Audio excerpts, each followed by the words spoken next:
ಕ್ರಿಸ್ತನಲ್ಲಿ ಪ್ರೀತಿಯಿಂದ ಕರೆಯಲ್ಪಟ್ಟಂತಹ ಎಲ್ಲ ನನ್ನ ಸಹೋದರ ಸಹೋದರಿಯರಿಗೆ ಯೇಸು ಕ್ರಿಸ್ತ ನಾಮದ ಮುಖಾಂತರ ವಂದಿಸುತ್ತಾ ಏಪ್ರಿಲ್ 13ಕ್ಕೆ ನೇಮಕವಾದ ರಾತ್ರಿಯಾಗಿತ್ತು. ಆಶ್ರಯವನ್ನು ಹೊಂದುವುದಕ್ಕೆ ಓಡಿ ಬಂದು ನಮ್ಮ ಮುಂದೆ ಇಟ್ಟಿರುವ ನಿರೀಕ್ಷೆಯನ್ನು ಹಿಡಿದುಕೊಂಡವರಾದ ನಮಗೆ ಬಲವಾದ ಆಧಾರಣೆ ಉಂಟಾಯಿತು. ಇಬ್ರಿಯರಿಗಿನ 6ನೇ ಅಧ್ಯಾಯ 18ನೇ ವಚನ. ಸಂತರು ಪ್ರತಿ ದುಃಖ ಮತ್ತು ವ್ಯಸನದಲ್ಲೂ ಆಶೀರ್ವದಿಸಿದ ಆಧಾರಣೆಯನ್ನು ಹೊಂದಿದ್ದಾರೆ. ಆದರೆ ಲೋಕದವರು ಈ ವಿಷಯವನ್ನು ಸಂಪೂರ್ಣವಾಗಿ ಅರಿಯದವರಾಗಿದ್ದಾರೆ. ದೇವರ ಮಕ್ಕಳು ಹೊರತುಪಡಿಸಿ ಬೇರೆ ಯಾರೂ ಅದನ್ನು ತಿಳಿಯಲು ಸಾಧ್ಯವಿಲ್ಲ. ಈ ಆಧರಣೆ ಎಂದರೆ ಏನು?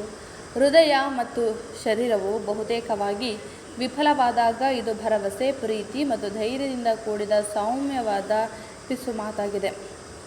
ಇದು ದೈವಿಕ ಆಧರಣೆಯಾಗಿದ್ದು, ಇದು ಗುಣಪಡಿಸುವ ಅಥವಾ ಉಲ್ಲಾಸಕರ ಉಂಟು ಮಾಡುವಂತಹ ಸದ್ಗುಣವನ್ನು ಹೊಂದಿರುವ ಏಕೈಕ ಆಧರಣೆಯಾಗಿದೆ. ರಾಜಾದಿರಾಜರ ಸೇವೆಯಲ್ಲಿ ಪ್ರತಿದಿನ ಭಾರವನ್ನು ಹೊರುವ ಮತ್ತು ಪ್ರತಿದಿನ ಶಾಖವನ್ನು ಕೋಪವನ್ನು ನಿಷ್ಠೆಯಿಂದ ಸಹಿಸುವ ಶ್ರೇಷ್ಠ ಆತ್ಮಗಳಿಗೆ ಮಾತ್ರ ಇದು ಕಾಯ್ದಿರಿಸಲಾಗಿದೆ.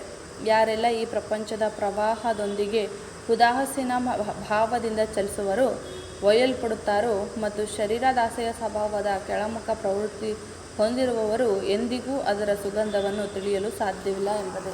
ಆಮೆನ್.